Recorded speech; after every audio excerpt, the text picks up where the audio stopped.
नाज़रीन, अगर मैं आपसे कहूँ एक ऐसा पैगाम आया जिसने चंद सेकंड के लिए पूरे ईरान को खामोश कर दिया। ना कोई धमाका हुआ, ना कोई मिसाइल गिरा, ना कोई जनरल मारा गया, फिर भी कुछ ऐसा हुआ जिसे बाज़ मुबसरीन जदीद तारीख का सबसे ख़तरनाक नफसियाती हमला कह रहे हैं।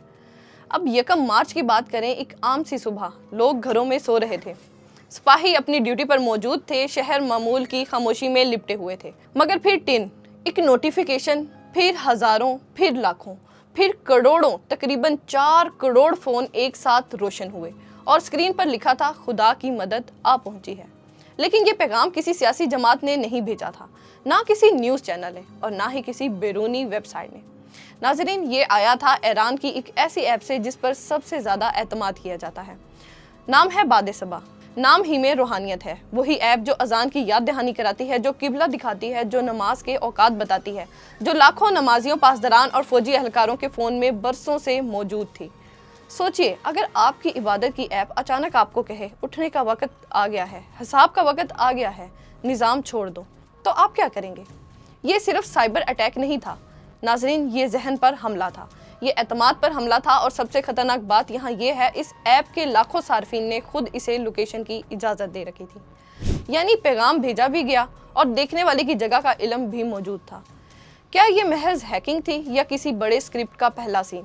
क्या वाकई किसी ने ये सोचा था कि एक नोटिफिकेशन से एक निज़ाम हिल जाएगा? क्या इसके पीछे वाशिंगटन की कोई खुफिया हिकमत अमली थी? क्या साबिक अमेरिकी सदर डोनाल्ड ट्रंप के पॉलिसी हलकों में एक कोई ऐसा मंसूबा ज़ेरे गौर था?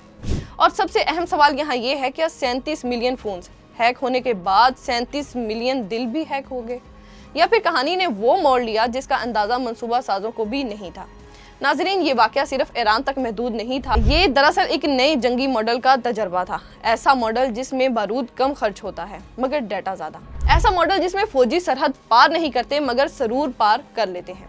ईरान में इस्तेमाल होने वाली मजहबी ऐप बाद-ए-सबा महज एक टेक्नोलॉजी प्लेटफॉर्म नहीं थी, ये एक समाजी नेटवर्क थी, एक अकीदती माहौलियाती निज़ाम थी, एक डिजिटल कम्युनिटी थी जिस पर लाखों अफराद का रोज़ाना का इंतहार था। नफसियाती जंग का असल हदफ हुकूमत नहीं होती, एतमाद होता है, और जब एतमाद टूट जाए तो सिस्टम खुद ब खुद कमज़ोर हो जाता है।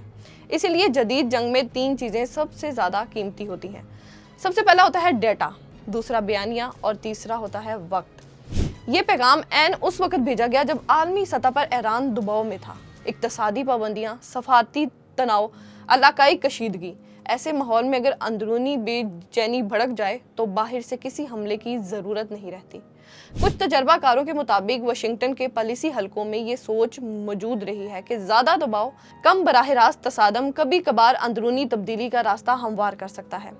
नाज़रीन, साबिक अमेरिकी सदर डोनाल्ड ट्रंप की खारजा हिकमत अमली में भी ज़्यादा दबाव की पॉलिसी नुमायां रही है। तसव्वुर ये था कि अगर क़यादत कमज़ोर हो और अगर आवाम को नफसियाती धचका लगे, अगर फ़ौज के अंदर शक पैदा हो तो तब्दीली अंदर से आएगी। मगर यहाँ एक बुनियादी गलत अंदाज़ा लगाया गया। रियासतें सिर्फ अमारतों से नहीं बनती, वो बयानिए से बनती हैं, और ईरान ने गुज़श्ता 4 दहाइयों में अपना बयानिया मुज़ाहमत पर कायम किया है। नाज़रीन, जब आप मिसाइल गिराएंगे वो जवाब देंगे, जब आप पाबंदी लगाएंगे वो सब्र करेंगे, जब आप ईमान को निशाना बनाएंगे तो वो रद्द अमल जज्बाती नहीं वजूदी हो जाता है। यहाँ खेल उल्टा पड़ गया। जो पैगाम बगावत बनता था वो मुज़ाहमत की याद दहानी बन गया।